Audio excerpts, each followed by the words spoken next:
enter the vagus nerve, and that's where my favorite nerve comes in. So meet the vagus nerve. The vagus nerve is your key safety regulator. So it signals safety to your body, and it can only digest in safety. I will touch on this several times during the presentation. Working on digesting, absorbing nutrients properly, not really priority when your body thinks it's being chased by a lion. So the vagus nerve controls fight, flight, freeze, or fawn, or rest and digest. It can never be in both of those states at once, and it needs to effectively move between each state. It is also the literal nerve that controls the level of inflammation in our body. So if it's not functioning properly or it's being compressed all day, there is a misfire and it doesn't really know how to accurately sense that there's inflammation in your body. So a strong vagus nerve signal means that your body can easily shift into safety. So slower breathing, better digestion, and releasing serotonin and oxytocin, which are our feel-good chemicals for happiness and connection. Whereas a weak vagus nerve signal, your body cannot leave survival mode. You feel tense, reactive, anxious, or even shut down.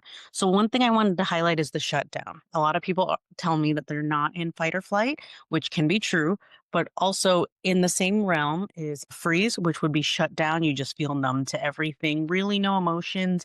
And these are our people who are kind of dissociated, and there's also fawn. So I am a big fawner. I was a people pleaser. I did everything to make sure that I was able to avoid conflict because my vagus nerve could not handle the conflict. So the science, there are clinical studies that show that increasing vagus nerve activity does improve mood, decrease inflammation, and even lowers depression symptoms. And I have seen this in clinic as well. So this is a huge list. Symptoms and diagnoses of vagus nerve dysfunction. I just wanted to highlight this is how many things that it is responsible for.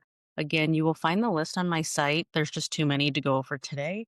As I want to prioritize, we're actually going to do some vagus nerve exercises today.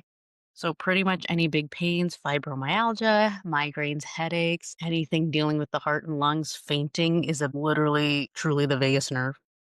Any digestive issues shows you that the vagus nerve is not functioning properly, even something as small as gallstones or IBS. The secretion of GLP-1, which is your Ozempics and Wegovy's, that's a big one for the vagus nerve. Immunity, as we talked about, inflammation. So it also affects autoimmunity in that the spleen is what is responsible for cleaning out red and white blood cells. If they don't get clean, it causes autoimmunity. And that is not really a priority if I'm being chased by a lion. And so any emotional and behavioral issues all tied to the vagus nerve, I'm going to move that over.